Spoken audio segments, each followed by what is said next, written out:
I'm Jamie Floyd. Welcome to TED Talks in NYC, the series that brings TED.com's celebrated conversations to television and keeps the conversation going with some of the brightest minds in New York City. This week's show is all about bugs, as in food. You heard me right, eating bugs. Now let's get right into it with ecological entomologist Marcel Dika. In his 2010 TED Global Talk, he makes a convincing case for adding insects to our diet. Don't be squeamish. It's good stuff. If you stick around, you may just be persuaded.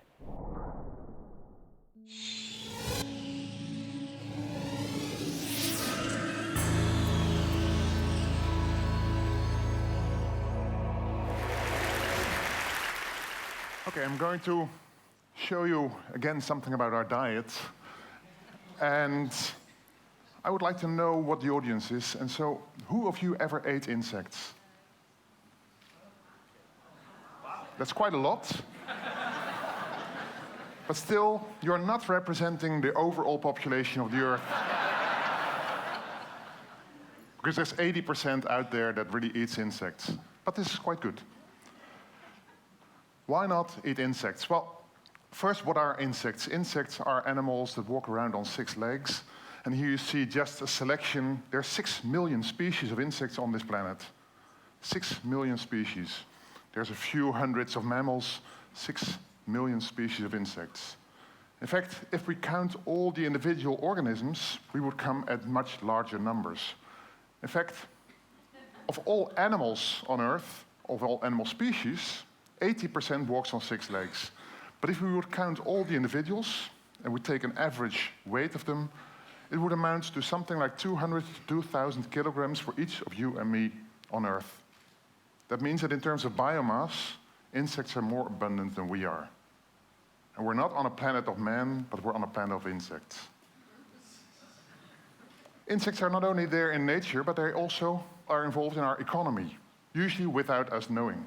There was an estimation, a conservative estimation, a couple of years ago, that the US economy benefited by $57 billion per year. It's a number, very large, a contribution to the economy of the United States for free. And so I looked up what the economy was paying for the war in Iraq in the same year. That was $80 billion US. Well, we know that that was not a cheap war. So insects, just for free, contribute to the economy of the United States with about the same order of magnitude, just for free, without everyone knowing. And not only in the States, but in any country, in any economy. What do? They remove dung, they pollinate our crops. 1/3 of all the fruits that we eat are all a result of insects taking care of the reproduction of plants. They control pests, and they're food for animals. They're at the start of food chains. Small animals eat insects, even larger animals eat insects, but the small animals that eat insects are being eaten by larger animals, still larger animals, and at the end of the food chain, we are eating them as well. There's quite a lot of people that are eating insects, and here you see me in a small provincial town in China, Lijiang, about 2 million inhabitants. If you go out for dinner, like in a fish restaurant where you can select which fish you want to eat, you can select which insects you would like to eat. And they prepare it in a wonderful way, and here you see me enjoying a meal with caterpillars, locusts, bee, pupae, delicacies. And you can eat something new every day. There's more than 1,000 species of insects that are being eaten all around the globe. That's quite a bit more than just a few mammals that we're eating, like a cow or a pig or a sheep. More than 1,000 species. An enormous variety. And now you may think, okay, in this provincial town in China they're doing that, but not we. Well, we've seen already that quite some of you already ate insects, maybe occasionally. But I can tell you that every one of you is eating insects, without any exception. You're eating at least 500 grams per year. What are you eating? Tomato soup? Peanut butter? Chocolate? Noodles? Any processed food that you're eating contains insects, because insects are here all around us. And when they're out there in nature, they're also in our crops. And some fruits get some insect damage. Those are the fruits, if they're tomato, that go to the tomato soup. If they don't have any damage, they go to the grocery. And that's your view of a tomato. But there's tomatoes that end up in the soup. And as long as they meet the requirements of the food agency, there can be all kinds of things in there, no problem. In fact, why would we put these balls in the soup? There's meat in there anyway. In fact, all our processed foods contain more proteins than we would be aware of. So anything is a good protein source already. Now you may say, okay, so we're eating 500 grams just by accident. We're even doing this on purpose in a lot of food items that we have. I have only 2 items here on the slide. Pink cookies or surimi sticks, or if you like, Campari. A lot of our food products that are of a red color are dyed with a natural dye. The surimi sticks is crab meat, or is being sold as crab meat. It's white fish that's being dyed with cochineal. And cochineal is a product of an insect that lives off these cacti. It's being produced in large amounts, 150 to 180 metric tons per year. In the Canary Islands, in Peru, and it's big business. 1 gram of cochineal costs about 30 euros. 1 gram of gold is 30 euros. So it's a very precious thing that we're using to dye our foods. Now, the situation in the world is going to change. For you and me, for everyone on this earth. The human population is growing very rapidly, and it's growing exponentially. Where at the moment we have something between 6 and 7 billion people, it will grow to about 9 billion in 2050. That means that we have a lot more mouths to feed. And this is something that worries more and more people. There was an FAO conference last October that was completely devoted to this. How are we going to feed this world? And if you look at the figures up there, it says that we have 1/3 more mouths to feed, but we need agricultural production increase of 70%. And that's especially because this world population is increasing, and it's increasing not only in numbers, but we're also getting wealthier. And anyone that gets wealthier starts to eat more, and also starts to eat more meat. And meat, in fact, is something that costs a lot of our agricultural production. Our diet consists for some part of animal proteins. And at the moment, most of us here get it from livestock, from fish, from game. And we're eating quite a lot of it. In the developed world, it's on average 80 kilograms per person per year, which goes up to 120 in the United States, and a bit lower in some other countries, but on average 80 kilograms per person per year. In the developing world, it's much lower. It's 25 kilograms per person per year. But it's increasing enormously. In China, in the last 20 years, it increased from 20 to 50. And it's still increasing. So if 1/3 of the world population is going to increase its meat consumption from 25 to 80 on average, and 1/3 of the world population is living in China and in India, we're having an enormous demand on meat. And of course, we are not there to say, well, that's only for us, it's not for them. They have the same share that we have. Now, to start with, I should say that we are eating way too much meat in the Western world. We could do with much, much less. And I know I've been a vegetarian for a long time, and you can easily do without anything. You'll get proteins in any kind of food anyway. But then, there's a lot of problems that come with meat production, and we're being faced with that more and more often. The first problem that we're facing is human health. Pigs are quite like us. They're even models in medicine, and we can even transplant organs from a pig to a human. That means that pigs also share diseases with us. And in a pig disease, a pig virus and a human virus can both proliferate, and because of their kind of reproduction, they can combine and produce a new virus. This has happened in the Netherlands in the 1990s during the classical swine fever. outbreak, you get a new disease that can be deadly. When you eat insects, they're so distantly related from us that this doesn't happen. So that's 1 point for insects. Then there's the conversion factor. If you take 10 kilograms of feed, you can get 1 kilogram of beef, but you can get 9 kilograms of locust meat. So if you would be an entrepreneur, what would you do? With 10 kilograms of input, you can get either 1 or 9 kilograms of output. So far, we're taking the 1 or up to 5 kilograms of output. We're not taking the bonus yet. We're not taking the 9 kilograms of output yet. So that's 2 points for insects. Then there's the environment. If we take 10 kilograms of food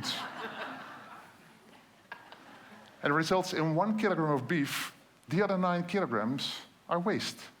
And a lot of that is manure. If you produce insects, you have less manure per kilogram of meat that you produce. So less waste. Furthermore, per kilogram of manure, you have much, much less ammonia and fewer greenhouse gases when you have insect manure than when you have cow manure. So you have less waste, and the waste that you have is not as environmentally malign as it is with cow dung. So that's 3 points for insects. Now there's a big if, of course, and it is if insects produce meat that is of good quality. Well, there have been all kinds of analyses, and in terms of protein, of fat, of vitamins, it's very good. In fact, it's comparable to anything that we eat as meat at the moment. And even in terms of calories, it's very good. 1 kilogram of grasshoppers has the same amount of calories as 10 hot dogs or 6 Big Macs. So that's 4 points for insects. I can go on, and I could make many more points for insects, but time doesn't allow this. So the question is, why not eat insects? I gave you at least 4 arguments in favor. We'll have to. Even if you don't like it, you'll have to get used to this. Because at the moment, 70% of all our agricultural land is being used to produce livestock. That's not only the land where the livestock is walking and feeding, but it's also other areas where the feed is being produced and being transported. We can increase it a bit at the expense of rainforests. But there's a limitation very soon. And if you remember that we need to increase agricultural production by 70%, we're not going to make it that way. We could much better change from meat, from beef, to insects. And then 80% of the world already eats insects. So we're just a minority in a country like the UK, the USA, the Netherlands, anywhere. On the left-hand side, you see a market in Laos where they have abundantly present all kinds of insects that you can choose for dinner for the night. On the right-hand side, you see a grasshopper. And so people there are eating them, not because they're hungry, but because they think it's a delicacy. It's just very good food. You can vary enormously, and has many benefits. In fact, we have delicacy that's very much like this grasshopper. Shrimps, a delicacy, being sold at a high price. Who wouldn't like to eat a shrimp? There are a few people that don't like shrimp, but shrimp or crabs or crayfish, it's very closely related. There are delicacies. In fact, a locust is a shrimp of the land. And it would make very good into our diet. So why are we not eating insects yet? Well, that's just a matter of mindset. We're not used to it. And we see insects as these organisms that are very different from us.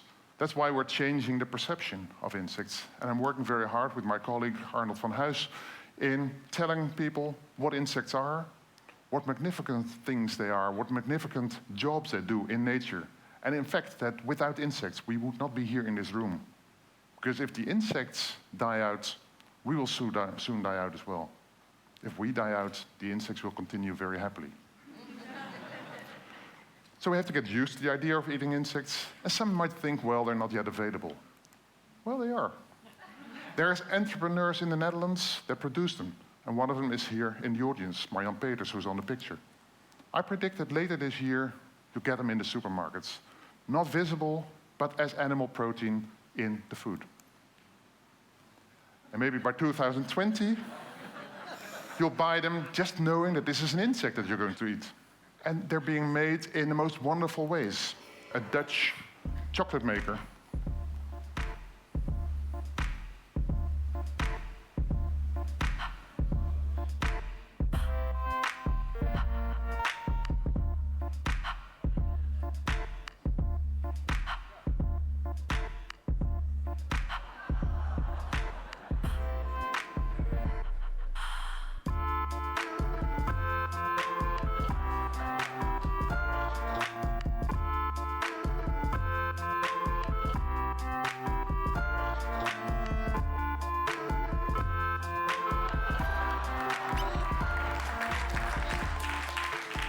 So there's a lot of design to it even. Well, in the Netherlands we have an innovative Minister of Agriculture, and she puts the insect on the menu in her restaurant, in her ministry. And when she got all the ministers of agriculture of the EU over to The Hague recently, she went to a high-class restaurant and they ate insects all together. It's not something that is a hobby of me. It's really taken off ground. So why not eat insects? You should try it yourself. A couple of years ago, we had 1,750 people all together on a square in Wageningen town, and they ate insects at the same moment, and this was still big news. I think soon it will not be big news anymore when we all eat insects, because it's just a normal way of doing. So you can try it yourself today, and I would say, enjoy. And I'm going to show to Bruno some first tries, and he can have the first bites.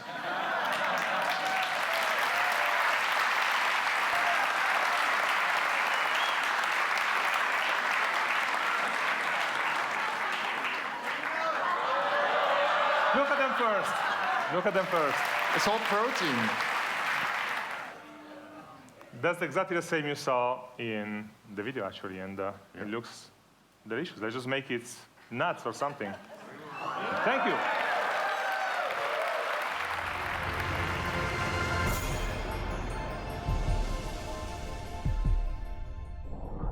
Could insects really be the next big culinary thing? I've got to say, the subject bugs me out. Has it really caught on here in New York? Let's dig right in with our guest, award-winning chef and nutritionist Gina Keatley is with us. And also we've got Kelly Choi. She is the host of our own NYC Life's Eat Out with Time Out. Kelly, thanks for being here with us. So let's get right to it. I know both of you are big bug eaters. Okay, I'm overdoing it, but you have both eaten insects. So let's start out by talking about what you've had, what it tastes like. Let's get into it. Kelly, you eat for a living. What's that all about? What have you eaten? What bugs? Where? Why? And what do they taste like? Well, you know, I wish I could say that I've had many different kinds of bugs, but I've had one in particular, being my background is Korean. There is actually a pretty popular snack when you go to the streets of Korea in Seoul. They have these, it's a street food, it's a snack. A lot of students eat them, and they're silkworms, and they'll be big, huge, like stainless steel round bowls of them on the street. They're kind of like short worms, and they taste a bit salty. It's a popular snack, but it is a bit of a delicacy. That's really kind of the only major one that I've tried. And how about you, Gina? I've worked with several different insects, so I've eaten mealworms, scorpions, crickets, a variety. And which are your favorite? My favorite have to be mealworms. They are the easiest to prepare, and they don't really have a face, which is that helps. That You does feel a little help. less guilty. Well, I think one of the issues that people don't talk about with bugs is actually how you kill them. You know, when you're preparing them, the crickets jump around, and they can bite you. I know, it's disgusting, right? It's not easy, I'm sure, to even, when you cooked with you've cooked with crickets. Did you get them live? That's probably the way that is freshest and the best to eat it, right? It definitely is, and you can do several things. You can contain them and put them in foil and then freeze them so they're not actually moving during your prep time. But it is difficult. It's definitely an element of eating bugs that I think people don't talk about. Well, I want to talk about, you mentioned Korea. We were going to talk in a few minutes about all the other cultures, and Marcel talks in his TED Talk about the fact that we're in the minority here in the West in not eating bugs. Why, Gina, don't we eat more bugs in America? As a chef, I will say because steak tastes better. That's a matter of opinion, obviously, though, right? Yeah. True, yes. Well, it's also, people are scared. It's something new, and, I deal with people who won't even eat a whole fish, or I'm sure you've had people who don't want to eat shrimp with head on. It's a concept that it's dirty or Psychological. disgusting. Exactly, yeah. We're But just it's- not used to it. It's not entirely true, right? I mean, he makes the point about the beginning and the end of the food chain. And I think a lot of it is deeply psychological. Part of it, bugs just have, they just need a better PR person. They need better publicity, really. I mean, Marcel Dica wants to be the PR person for bugs. He's obviously from another part of the world. Where else are bugs most popular? I think most bugs, you can eat them readily in Southeast Asia, a lot of Africa, and a lot of Latin countries. I mean, there are restaurants in New York right now that serve chapulines, which are the grasshoppers, the crickets. I mean, give us a sense for folks who may be intrigued while they're listening to us talk, but need a little more information from you ladies who've had the experience. I think that what you don't realize is that they're going to be very, very crunchy. They're not the worms, right? Not the They worms, can be very but different. the mealworms do get pretty crunchy, or crickets are crunchy. It's, if you're going for more of a scorpion, that's kind of like a soft-shell crab. So it's different varieties taste different, but I would say for the crickets and the mealworms, it's crunchy. It's like grabbing a potato chip, throwing one in. Most of the time that I've seen it, it's deep fried. Yeah. And we all know anything that's deep fried tastes really good. Fried So- or chocolate, right. and you're set. So it's probably going to be crunchy by the way that it's prepared. I think worms, depending on certain countries, I think in Cambodia, they like the taste and the mouthfeel of like the abdomens of certain tarantulas because it's like creamy tasting. So depending on the variety and depending on what we're eating, it can be very different. Now, you mentioned doing battle with a biting cricket, but what about, I read when you were on Extreme Chef, there was just the gross out factor. Getting back to the psychological, not so much for the person eating the bug, but for the person preparing the bug. Say a little bit about that. Well, I mean, I don't think oftentimes we are killing things in our kitchens as chefs. So when you have mealworms and you put your hands in the mealworms and they're crawling all over you, it's something that it was definitely a memorable experience. And I have done a lot of, I do a lot of butchering and I'm comfortable with many, many styles of meats. But just the feeling of them being alive and then them not it's a little bit shocking, but So how did you get past that? just Did you get past it? just kind of grinned and bared it. You dig But you give it a try, and that's what people do in other countries. So we want to kind of respect that culture and try to do what they're doing. But the thing is, I mean, we're focusing right now on the kind of the gross out factor, but I think there's the total opposite end, especially in New York. I read about stuff all the time. There are these secret eating societies, and there are dinners that charge like $100 a head. And not only are these secret dinners centering just on bugs, prepared by, pretty well-known chefs, not only are they totally reserved, but you can't even get a space for it. That's right. So And sometimes these chefs come from other parts of the country and world to prepare these dinners. and they'll use their techniques and make it different ways and prepare it where you can't necessarily identify it, and sometimes that you can. There is that high sort of ick factor, but then there's the very high cool factor. It's like saying, why do we skydive? Why do we bungee jump? Because not many people do it, and it's like, oh, you did that? You actually ate that? Like that sort of novelty of it is something that when you've done it, you want to share it and you want to tell people that you've done it so that everyone's like, that's so cool. It's like the cool kid factor is really high too. And Western cultures eat things that other cultures might find repulsive. Frog's legs and shrimp. Not and even cow. I mean, in certain Yes. parts of India, that's very sacrilegious and Absolutely. it's barbaric. And so that gets back to just the comfort zone, the comfort level. And I would imagine in your work you find sometimes you're looking at a plate and if you can do the disconnect, you realize, oh, well, if I were in another part of the world that I've traveled to, someone might find this very odd or even repulsive. I did a show that I was very excited about, and I centered the whole show on eggs and all my favorite egg dishes in the city. And in the Philippines, there's this balut that's a fermented chicken or duck egg. I wanted to not only experience and taste what other people probably have had, in different parts of the world, but I wanted to be forced to really try it. And I love any sort of egg and chicken dish. It just tasted like a great chicken soup. But, at the beginning when I looked at this fermented chicken egg, it wasn't like I didn't pay much attention to what I was seeing because you can see potentially beak and wing and feathers and stuff like that. But just cracking it open, and I knew that I wanted to eat it quickly. And then later when we had more, we boiled like a half a dozen or something. Then I peeled and I actually looked at all the vessels and the blood, you know, that kind of stuff. And then it's a little bit of a freak out, but it's also kind of like, wow, I did that. It's kind of cool, But you know, all of this gets me to the obvious question that I know folks, some of our viewers are thinking, and maybe even right now dashing off their emails, the question of cruelty.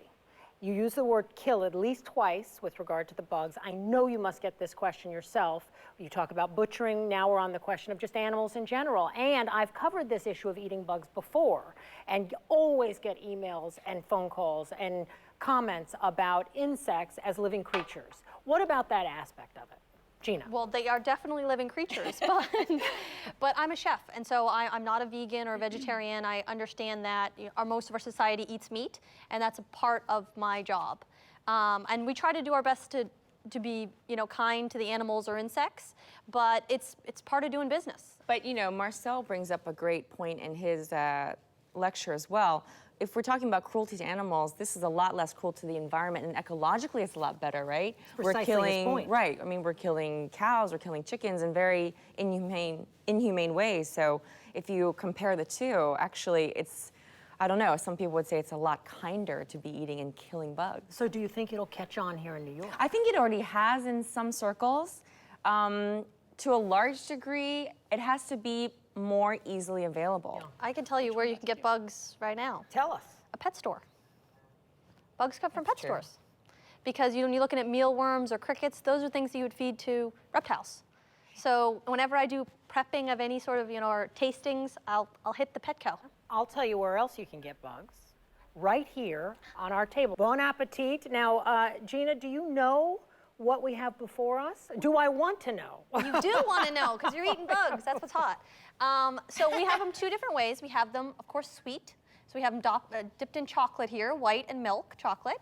And then we have them savory. So we have several different varieties here, and we're going to taste it. Some bacon, some, I think, sour cream and onion. So delicious. Look, anything in chocolate has to be good. Agreed. Right. Well, I think with these two is that you'll notice that the little legs have been removed. Okay, more information than I need.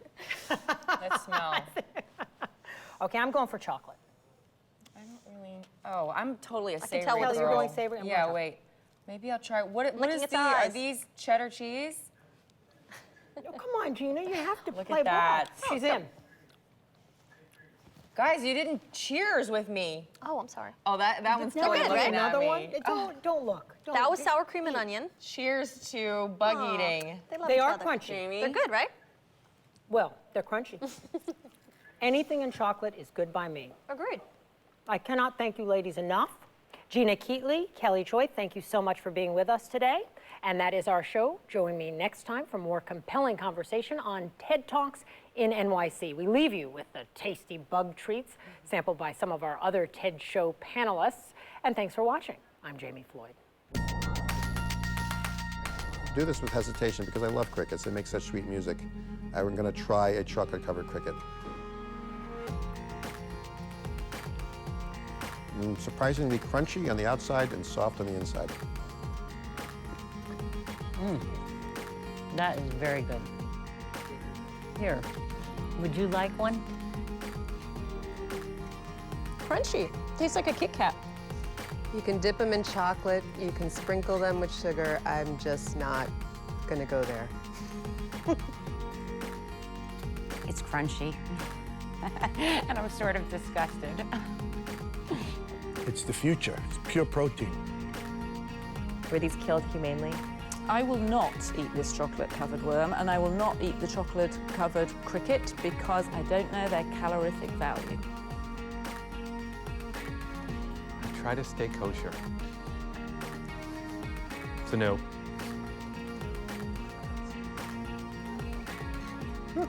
These are worms?